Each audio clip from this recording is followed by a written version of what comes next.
Good morning friends, welcome to अपना CA channel. मेरा नाम सीए विनय साहनी। आज डिस्कस करेंगे सेक्शन 74A जो न्यूली इंट्रोड्यूस हुआ है। सेक्शन 74A को समझने के लिए पहले हमें समझना पड़ेगा 73 एंड 74। सेक्शन 73 एंड 74 एप्लीकेबल है फाइनेंशियल ईयर 2023-24 तक। जो नया सेक्शन आया है 74A वो फाइनेंशियल ईयर 2024-25 से एप्लीकेबल है। तो अभी 73 एंड 74 डिलीट नहीं हुआ है अभी भी। जब तक फाइनेंशियल ईयर 2023-24 का केस खत्म नहीं होगा तब तक 73 एंड 74 रहेगा।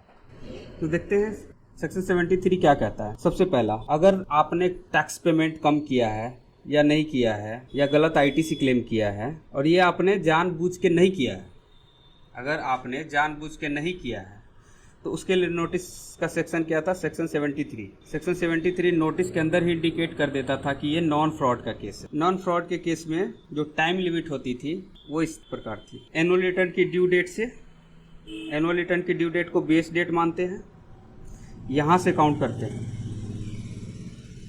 यहाँ से काउंट करेंगे 3 साल। 3 साल के अंदर ऑर्डर इशू कर देना है और ऑर्डर इशू करने के 3 महीने पहले कम से कम नोटिस देना है। 3 महीने का प्रायर नोटिस देना होता है। इसके अकॉर्डिंग एनुअल रिटर्न की डेट से 2 साल 9 महीने के अंदर नोटिस इशू कर देना है। और इसमें पेनल्टी का क्या रूल था, तो नोटिस इशू होने से पहले, आपको नोटिस इशू हुआ उससे पहले अगर पेमेंट कर देते हैं या नोटिस इशू होने के बाद 30 दिन के अंदर, मतलब यहाँ से देखो, यहाँ एनुअल रिटर्न की डेट है, यहाँ से लेके नोटिस इशू हो गया, नोटिस इशू होने के बाद 30 दिन के अंदर, इस पीरियड में अगर आप पेमेंट कर देते हैं तो आपको कोई पेनल्टी नहीं देनी पड़ेगी, केवल टैक्स प्लस इंटरेस्ट पेमेंट करना पड़ेगा, पेनल्टी नहीं लगेगी। लेकिन अगर नोटिस इशू होने के बाद भी 30 दिनों के भीतर आपने पेमेंट नहीं किया तो इसके बाद क्या प्रोविज़न था, अगर 30 दिनों के भीतर आप पेमेंट नहीं करते हैं तो पेनल्टी कितनी लगेगी, टैक्स का 10% और 10,000 विच एवर इज हायर, दोनों में से जो ज़्यादा होगा। अब चलिए 74 को समझते हैं। देखिए, गलती अगर आपने जानबूझ के की है तो उसको बोलेंगे आपने फ्रॉड किया है। फ्रॉड के केस में क्या था, प्रॉपर ऑफिसर को एनुअल रिटर्न की डेट से, ड्यू डेट से 5 साल के भीतर ऑर्डर पास कर देना है और ऑर्डर पास करने के लिए 6 मंथ का प्रायर नोटिस देना होगा। प्रॉपर ऑफिसर के लिए ये डिसाइड करना मुश्किल हो जाता था कि कौन सा केस फ्रॉड है, कौन सा नॉन फ्रॉड है। फ्रॉड के केस में पेनल्टी क्या थी, नोटिस इशू होने से पहले अगर आप पेमेंट कर देते हैं अच्छा से तो आपकी पेनल्टी होगी मात्र 15% ऑफ टैक्स, टैक्स का 15% पेनल्टी लगेगा। नोटिस इशू होने के बाद 30 दिनों के भीतर अगर पेमेंट कर देते हैं पेनल्टी कितना होगा, 25% ऑफ टैक्स। लेकिन नोटिस इशू हो गया, 30 दिन भी बीत गया, आपने पेमेंट नहीं किया तो पेनल्टी कितनी होगी, 100% ऑफ टैक्स। अगर नोटिस से पहले पेमेंट कर देते हैं तो 15%, नोटिस के बाद 30 दिन के भीतर कर देते हैं तो 25% और 30 दिन के बाद अगर करते हैं तो 100%। चलिए, सेक्शन 73 एंड 74 हमने देख लिया। अब देखते हैं 74A में नया क्या आया है। देखो, पहले ना नोटिस भेजने के पहले डिसाइड करना पड़ता था ये फ्रॉड का केस है या नॉन फ्रॉड का केस है। अब क्या है ना, during the proceeding proper officer को बहुत टाइम मिलेगा डिसाइड करने के लिए फ्रॉड का केस है या नॉन फ्रॉड का केस है। और एसएससी के लिए भी ठीक हो गया, जिनका नोटिस सेक्शन 74 में आ जाता था वो पहले ही फ्रॉड का एलिगेशन लग जाता था।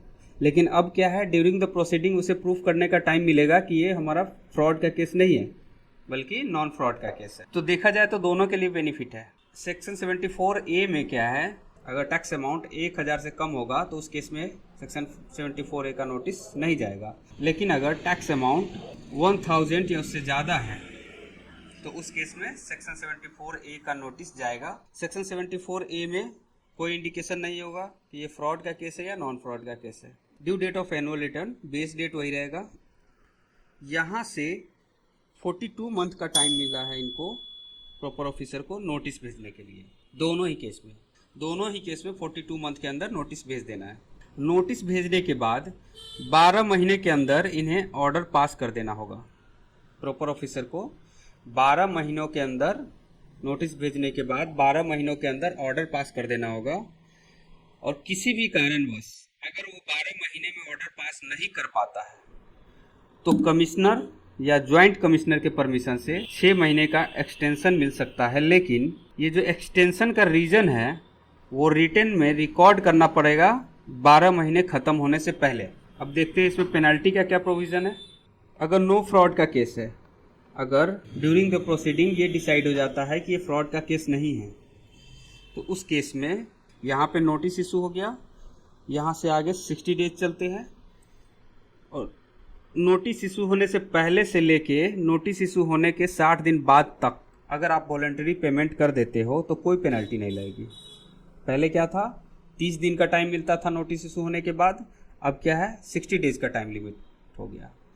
तो ये फ़ायदा है एसएससी के लिए, 30 दिनों का टाइम लिमिट एक्स्ट्रा मिल गया। अगर 60 डेज के भीतर आप पेमेंट नहीं कर पाते हैं तो उस केस में पेनल्टी कितना होगा, 10% ऑफ टैक्स, 10% ऑफ टैक्स और 20,000 विच एवर इज हायर। थोड़ा सा एसएससी के फेवर में नहीं है ये, क्योंकि अगर आपका टैक्स 2,000 भी बनता है तब भी आपको पेनल्टी कितना देना पड़ेगा, 20,000 का। टैक्स से ज़्यादा का पेनल्टी लग सकता है। अब देखते हैं फ्रॉड के केस में पेनल्टी का प्रोविज़न क्या है। अगर आप नोटिस इशू होने से पहले पेमेंट कर देते हैं तो आपको पेनल्टी कितना देना पड़ेगा, केवल और केवल 15%। नोटिस इशू होने के बाद 60 डेज के भीतर अगर आप पेमेंट कर देते हैं तो आपको पेनल्टी लगेगा 25%।